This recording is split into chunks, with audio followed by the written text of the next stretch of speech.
ইসরায়েলের প্রধানমন্ত্রী Benjamin Netanyahu ঘোষণা করেছেন হামাসের যুদ্ধবিরতি প্রস্তাব নাকচ করার পর গাজায় হামলা আরও জোরদার করা হবে।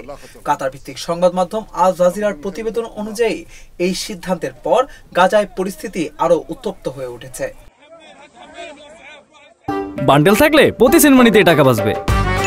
বিকাশ সেনমানি বান্ডেল কিনে জিতুন প্রতি লেনদেনে। এদিকে গাজার উত্তরাঞ্চলে ইসরায়েলি হামলায় আরো 52 জন ফিলিস্তিনি নিহত হয়েছেন। এছাড়া এক ইসরায়েলি সেনা নিহত এবং 5 জন আহত হয়েছেন। পাশাপাশি আইডিএফ এর তীব্র বোমা হামলায় ইসরায়েলি আমেরিকান জিম্মি অ্যাডান আলেকজান্ডারকে পাহারাদানকারী প্রহরীও নিহত হয়েছেন। হামাস জানিয়েছে তারা জিম্মির বর্তমান পরিস্থিতি সম্পর্কে কিছুই জানে না। তবে ইসরায়েলি জিম্মি এলকানা বহুবতের একটি নতুন ভিডিও প্রকাশিত হয়েছে, যেখানে মুক্তির আকুতি জানিয়েছেন তিনি।